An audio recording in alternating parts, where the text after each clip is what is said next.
Hello, good evening, and welcome to PM Express. We are discussing 2014 budget statement and economic policies. There's been, one or two things dropped into the budget which the average citizen might need clarification on, especially if you're like me and you're not too good with technicalities and want it broken down. Then stay tuned, because that's what we aim to do today. Well, some people say the budget is uninspiring, others say it's not realistic. However, the government is saying this is the transformational budget. And that's what we're going to find out, that if you are Ghanaian, you neither left or right, what does the budget say? What does it mean to you? And what is it going to do for the country as a whole? Now, with me in the studio, from my extreme left, is Paul Frimpong, who is a chartered economist, Center for Policy Analysis. And in the middle is Mr. James Kluche Aveji, Chairman of Finance Committee and also Honourable Member of Parliament for K2 North constituency. And then next to me is Sydney Casely Hayfoot, Financial Analyst. Hi. Welcome, gentlemen. Thank you. Okay, I'm going to take a break, and then when I come back, the conversation continues.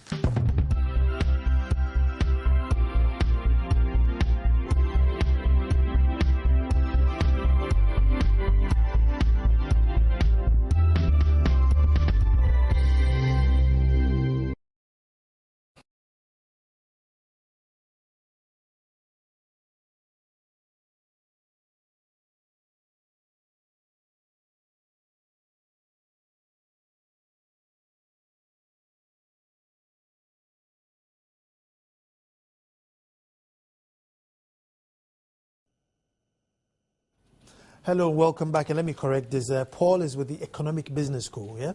Economic Business School. Very good. Gentlemen, once again, welcome. Thank you. James, I'm going to start with you. For a change. Since you were growing up and they were reading budgets, has there ever been a budget that everybody said, as for this budget, it's what we're waiting for? That's a very big question. It depends on where you are standing. But as the chairman of the Finance Committee for 5 years now, and be at the forefront of looking at a number of budgets, I personally look at this budget as a very bold budget. Bold in the sense that a lot of initiatives have been introduced in the budget, which, if we adequately implement them, will kind of fit into the name that the finance minister gave to this budget as transformational. Safe or bold? I would say it's a very safe budget, where let's not tread too much just in case we get bitten. I say bold in the sense that we have introduced some new initiative. One of them is, for the first time since we started the constitutional rule, the Constitution makes provision for the establishment of contingency fund. And we are going to establish the contingency fund for the first time. For the infrastructure or? Contingency fund. It's something that was created by the Constitution. Okay. That in situations where government is faced to incur expenditure which at the time of preparation of budget was not foreseen, and therefore no estimate was made for that in the situation of maybe there's fire, disaster, or flooding somewhere. Those emergency situations, government can fall on that fund and later submit a report to Parliament for ratification. We are going to do that in this particular 2014. So it's a bold decision that we are taking. Again, if you look at the increase in the value-added tax, it's another bold decision. It takes a bold mind to go and say, hey, no matter how people will look at it, this is what we need as a country. So let's go ahead and do it. I agree, but the VAT, that wasn't in the budget per se. I mean, that was sort of thrown at us before the budget came. No, it is in the budget. Oh, okay. It is in the budget. Okay. If you go into it, at the establishment of the Ghana Infrastructure Fund, the idea, one of the major sources of funding for that fund is the 2.5% of VAT. So it is something that the government want to do. And that is why the reason why we from the majority wanted the VAT bill to be passed on Friday before the budget on Tuesday was for the minister to come to the House and tell the House that, yes, we have firmed that we're going to collect this money, and this is the estimate we're going to collect, and this is how we're going to spend the money. My colleague from the other side thought it should be done after the budget is presented. And I told them that if it is done after the budget is presented, then it means that whatever numbers that the minister will be talking about in the budget will just be a speculation. It could happen that after the budget, we'll not be able to pass the VAT bill. So what come of the figures that the minister will mention in the budget. So that was the idea, that let's pass the bill, and then we know that we are going to collect this money. And we are going to establish the infrastructure fund, dedicate that fund to the infrastructure sector in order to, as we have for the GET fund, solely for the infrastructure development of the educational facilities, as we have for the health fund, solely for funding health care, we'll have it for the infrastructure as well. So we'll focus on the road sector and the rest of that. So it's a very bold decision taken there. Again, we're also looking at the private sector, how we can grow the medium and small-scale businesses in order to expand, for them to expand their business so that they can employ more youth and people of this country. Okay. So they're very bold decisions taken in the budget. Paul, one thing in the budget is creation of new funds. And we all know how the previous funds have not lived to expectation. I mean, there was Maslock, and you hear sometimes reports saying that if you've been part of the government, you didn't have access to it, and those who took the money never came back to pay. But now we are creating new funds. I don't know, what is that the best way forward, or should there be another way forward? Definitely, we need such funds, okay, specifically targeting certain projects that we need as an economy. Okay, but first I want to touch on the budget being transformational. Okay, when you say something transformational economically, it means that you've had economic growth for a very sustainable period of time. Let's say for 2 decades or 1 decade and over. That is when you can talk about economic transformation. But in Ghana, I don't think that's what we are seeing now. We are looking at sustaining our growth. And that's going to be, we have to be able to do that for a very long period of time, like a decade and over, before we can talk about transformation. So now what we are seeing is just the numbers. GDP growth, inflation days, import cover that, you see, those are just numbers. Okay, so before those numbers can be meaningful in the lives of the common Ghanaian, then you talk about transformation. Okay, so the growth will come, GDP will rise, it means that you're getting more money, sectors are growing, developing infrastructure, then people get involved in economic activity, then you can talk about transformation.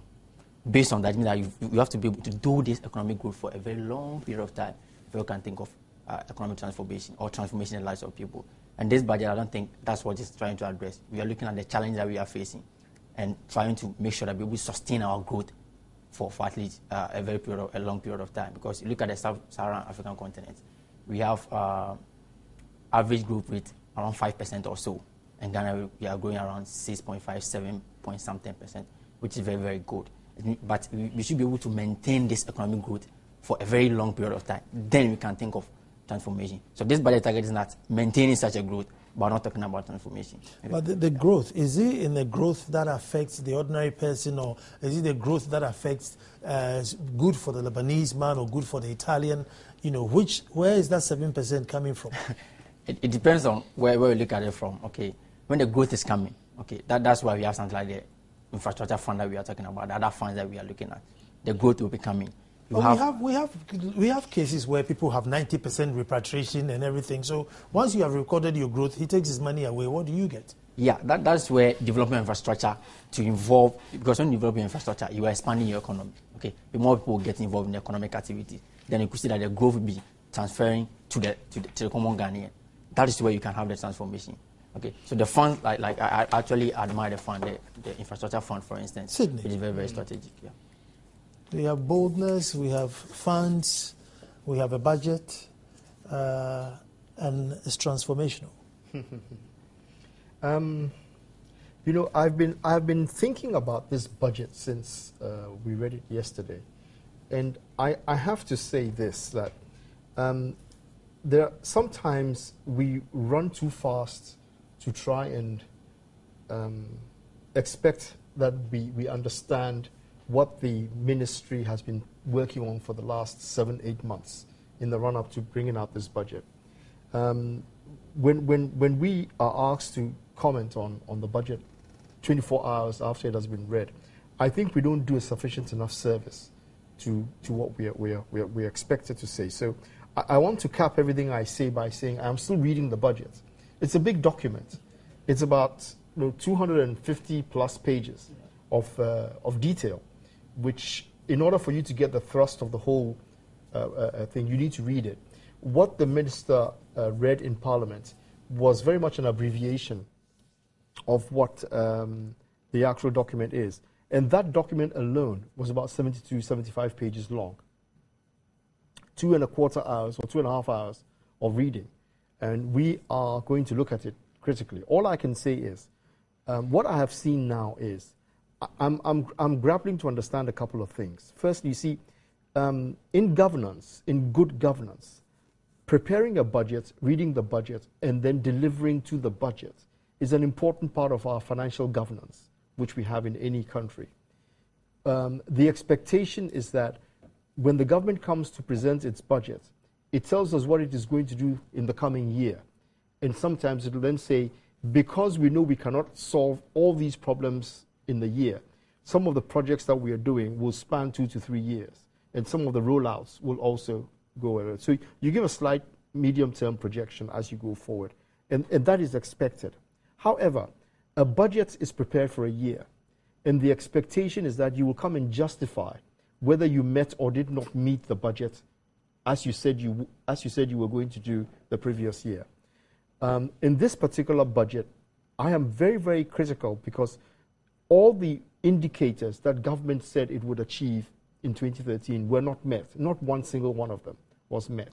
They were all either up or, we had overruns.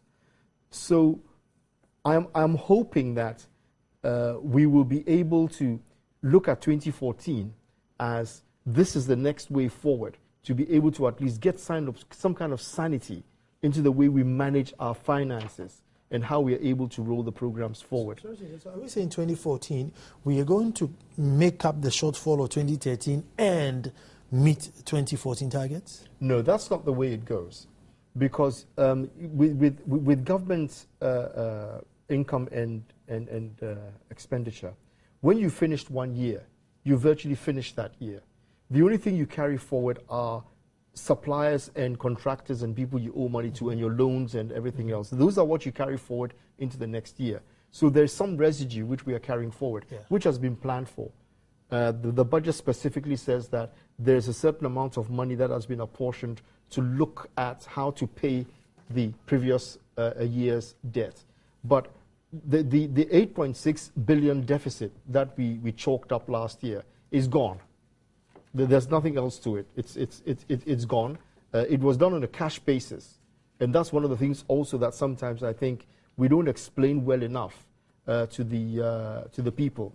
There's a very big difference between accounting for something on a cash basis and accounting for something on what we call an accruals basis. Whatever you do, you're going to pay that money in the next period. It doesn't end because you say that the December 31st has come and so I'm not paying anymore. You have to keep on paying it. So if government doesn't take stock of all its debt by the end of the year properly, then if there is a change in government, those that come in always complain that we came in and only to realize that there was so much stock of debt and liabilities we had to pay, and we didn't anticipate that, and therefore there's not enough cash. So people of Ghana, bear with us whilst we try and solve this out. And this is one of the banes of the problems that we have. Let me take a quick break here and then we come back. As we always hear, due to financial constraints, but the education still goes on. Stay tuned.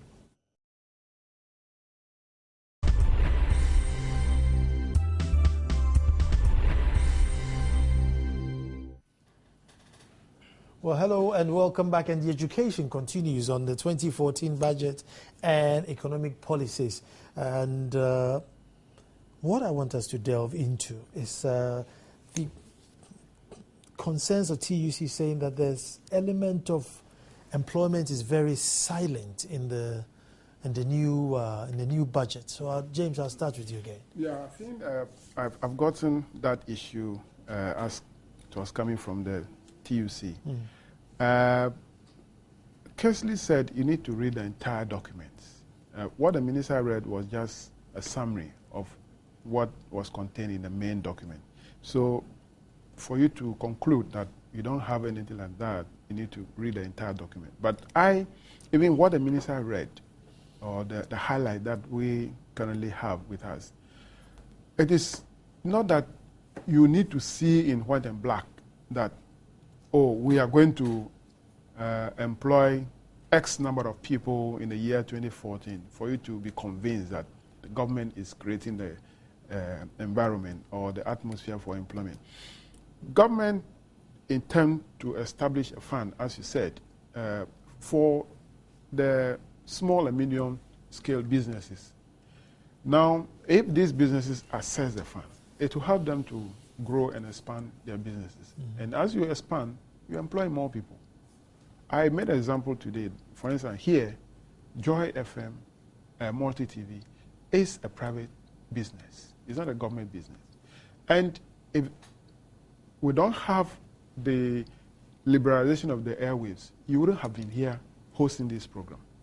So if government create an environment and businesses are established, private businesses are grown, they will employ more people. We do not expect that government should continue to employ and employ and employ.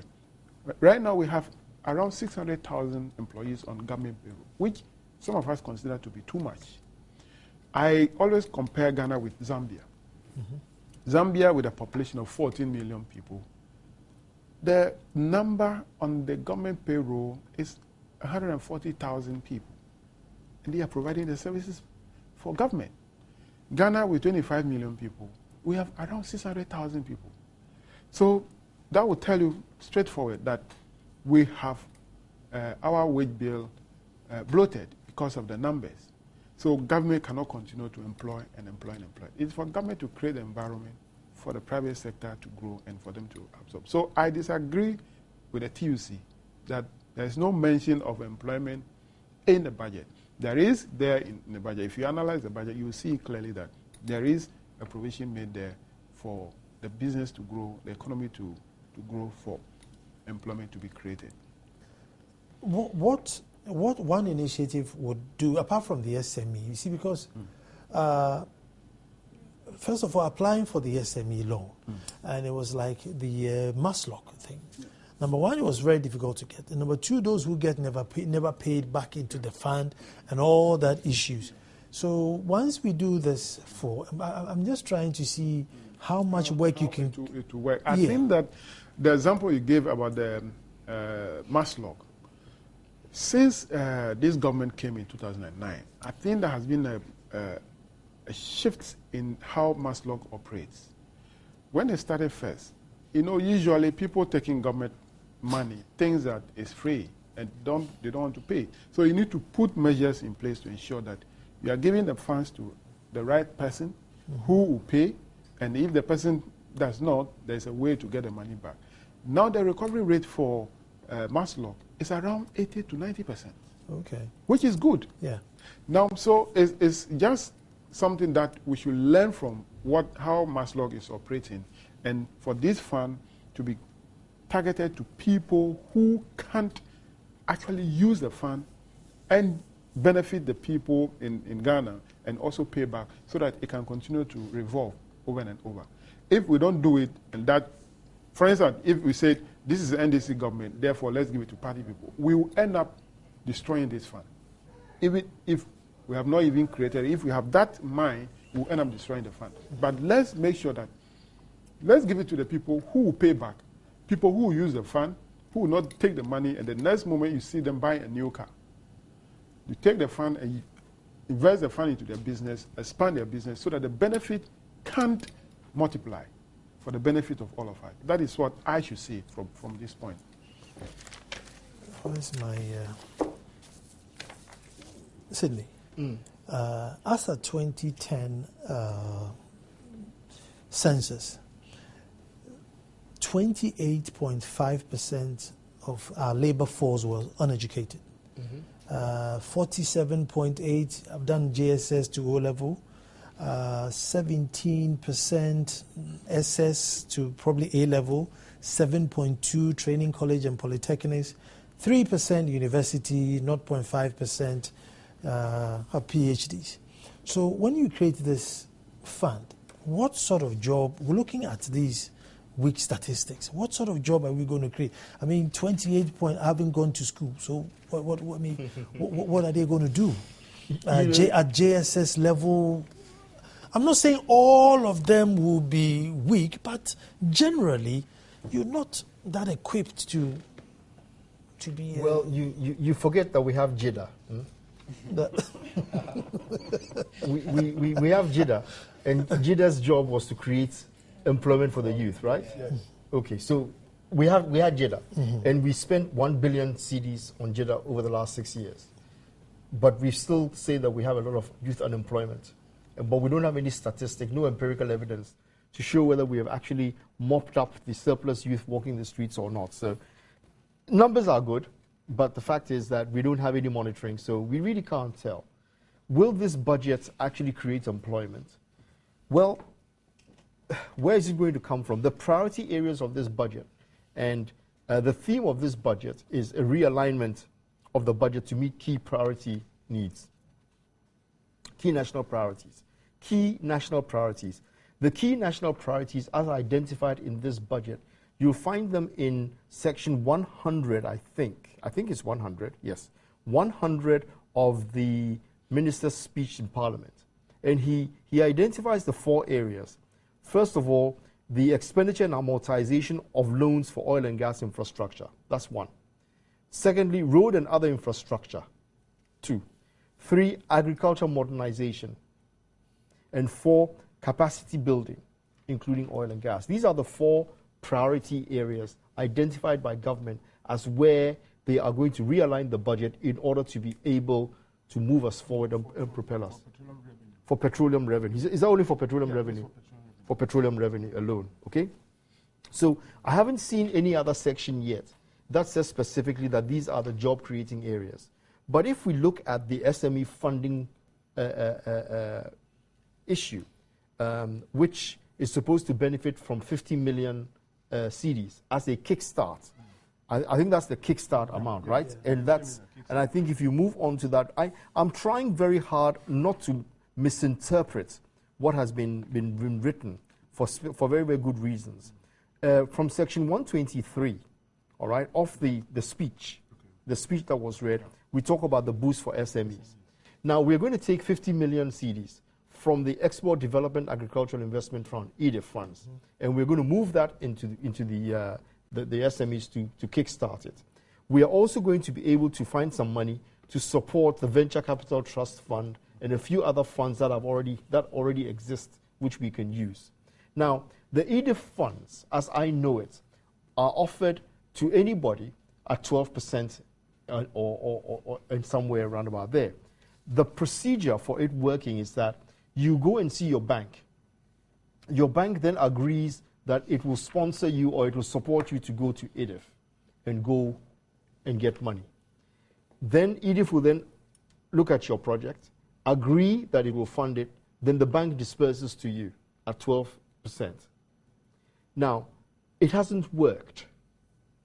And it hasn't worked, and if we can talk to anybody at EDIF, and they should, and if EDIF, in fact, I don't know, James, why they're not publishing an annual report that is being made public so we can all see exactly how the funds are being taken up, because EDIF gets money from Social Security Fund, all right? A certain allocation of our Social Security contributions goes straight to EDIF, all right? So they always have money. Now, I know from talking to people in EDIF that the fund has got a lot of cash, and we're not getting enough people applying for it. And why? Because the banks you are asking to come and bring customers forward are offering loans at 30%. If they support you, the SME, to EDIF for 12%, you're not going to come and take their money. So there's a distortion. Shooting themselves in the foot. So this 50 million plus additional money which we are going to get from other sources in order to be able to build the fund bank to be able to support SMEs is going to be offering the money at less than commercial rates. So what you're going to do now, therefore, is you're going to interfere with the market forces. Currently, the banks have more or less got a cartel. All right, they have a cartel, and we've been saying that government should have used its banks, like Agric Development Bank, NIB, and everybody else, that bank, that Ghana Commercial Bank, to force the banks to drop their commercial rates so that there will be a lot more availability of funding at adequate rates. So what this is going to do is to create a distortion in the marketplace. Now, when that happens, immediately you get resistance from the banks who are supposed to support the government sector programs. So now you will find that banks are going to resist doing this. So if we set this fund up, and correct me if I'm wrong, but as at now, we have not brought forward yet the detailed proposal of how this fund is going to operate. So government is going to bring that fund to Parliament, that program to Parliament, so that the Finance Committee in particular will look at it, and then they will issue that as guidelines for how this fund will be operated. Now, when that happens, I hope that we take the word of advice from all the experiences that we know, that if we go and do it the same way we have done the EDIF funds, it will not work. And it will not work because the evidence is it has not worked, so it will not work. You have to do something different in the marketplace in order for you to be able to make it work. Just giving money to SMEs and saying, here, take 100,000 CDs, and then you think automatically the SME will kick in and will work, is not right. Oh, if I could just round up. In the budget itself, government has said clearly that the problem that SMEs are facing is actually the management and the accounting of their business. It's not really the money. It's the management and the accounting of their business. So maybe the fund should be allocated in such a way that a certain amount of money will be used to support them going to the commercial sectors to actually go and borrow money, but the bulk of it should be made available so that experienced and qualified consultants will handhold them at adequate rates so they can actually develop what they need to do. Now, this is done very well in South Africa, in Japan, in Korea, in Malaysia. All the people we admire and say we want to compete with, they do that. Government pays for the consultants in order that the SME can afford the consultants' expertise and services. That, I think, is a better model than actually just giving them the money and expecting that that money will automatically turn things around. Let me bring Paul in here. In that case, it sounds as if government is trying to kick the banks to force them to bring their rates down. Does it make economic sense? Actually, looking at government's role in the creation of jobs, as you are linking them to the banks, time and time again, we've all realized that government is not capable enough to create the jobs that we all demand or we all want to see being created in the economy.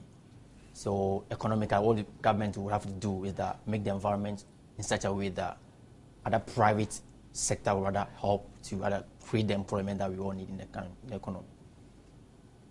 So if you are the government and you try, to create the employment, that's where we have all these challenges that we are facing. Because there's that lack of monitoring evaluation in the system as you try to create the employment. So what we have to do is that you have to create the environment in such a way that private hands will rather come in. Yeah, so in this case, government is trying to create an environment by giving softer loans to the average citizen. But in doing that, then it's hurting the bigger high street banks. And they have pegged their interest rate because we don't have a database, because it will be difficult for me to find you, because you won't pay me back. That's why he's pegged his rate there. So if government then comes in and says, well, I'm going to give 12%, I mean, how then do they play with the risk? How does it work? Yeah, actually, looking at the bank's role in that sense, they have to charge a rate at that high level because, as you said, we lack that data to actually locate the people who come to you for the money. So if government tries to come in with that amount of money, come in that fund in the form of venture capital fund, the venture capital fund, I want to say something about it. It comes in two forms, from where I'm sitting.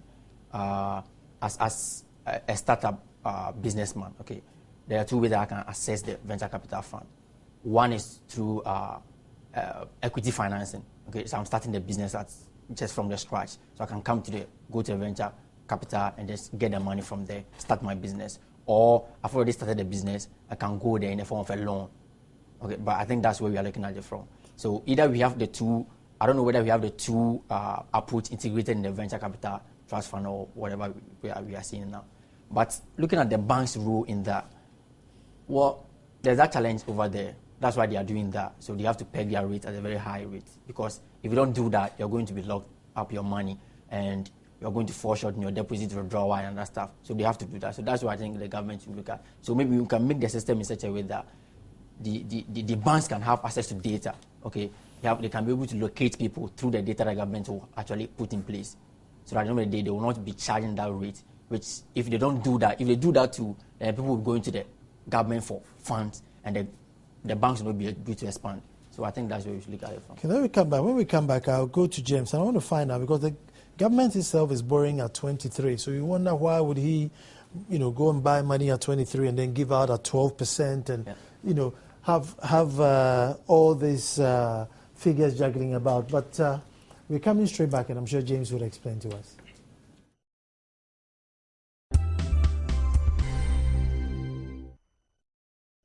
Hello and welcome back. Sometimes the conversation behind camera is maybe more exciting than what you hear.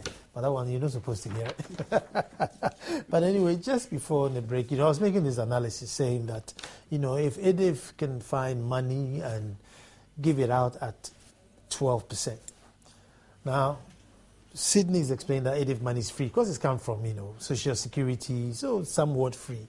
But then we give it out at 12%.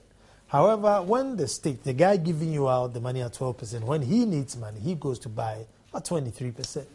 But I've been told that, it's cheaper than, leaving the guy unemployed. But I get James to talk to us about it. Before I come to that, the reason why government most of the time want to use the banks, especially in the case of the EDIF, to on-lend this facility to individuals, businesses, and farming groups. It's usually when people get money directly from government, it's that kind of notion that it's a free money. And for banks, it is a business of how to collect money back from their customers. So banks are now to champion that. I think that's one of the main reasons. So they get a percentage, or? Definitely, yeah, they get a percentage for what they do. Now, but if that would be kind of fun of distorting the market, I see it in a way that it will rather encourage the bigger banks. If they cannot even lower their rates, they still maintain their rates and target a section of the population that will not benefit from the EDIF or whatever fund we are talking about. But that's the bigger population. That's the bigger population. So the bigger bank will still be in business, because what we are talking about, this fund that we are setting up, for the starter, these 50 million will not reach everybody that need that money. So again, there are other constituency of people who will not benefit from this. So the bigger bank will still target those people. Just a quick clarification. If the bank is going to, I'm a bank and I'm guaranteeing for Sydney that, look, go and take the money from EDIF, how do I get paid? That if I get full 100% recovery, I get percentage, because otherwise I won't be in a hurry to chase him for the money, because after all, it's your money. No, what happens is that if it's a government that is giving the money to, or like EDIF, giving the money to the banks to on-lend, they give to the bank, let's say, 10% interest.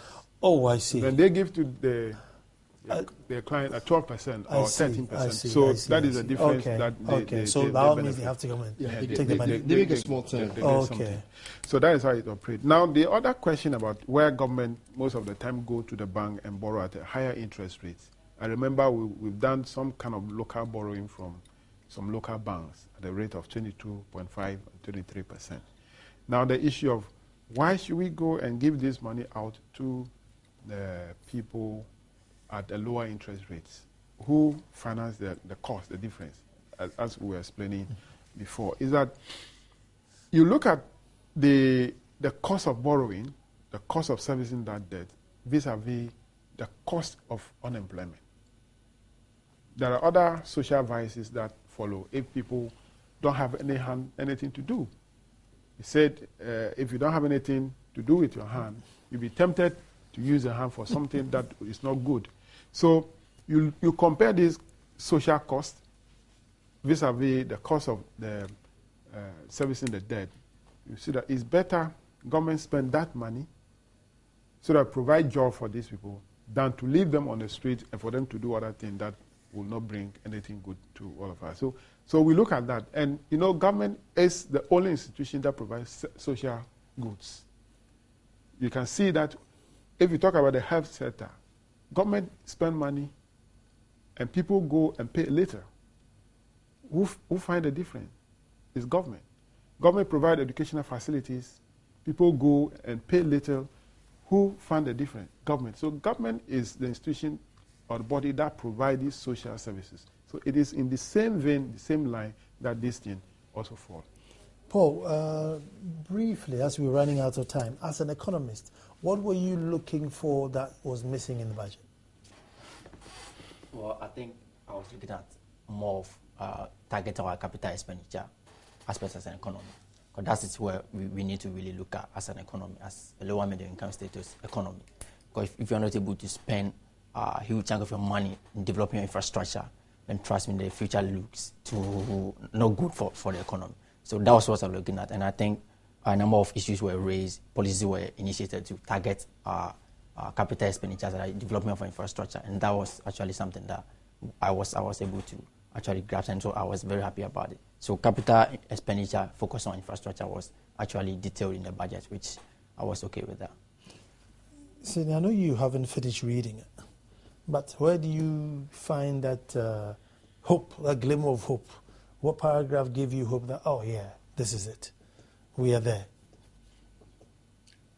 Assuming that I agree that we are there. I don't have any problems with poverty alleviation programs. Mm-hmm. In every society, there's always a distortion of the haves and the have-nots.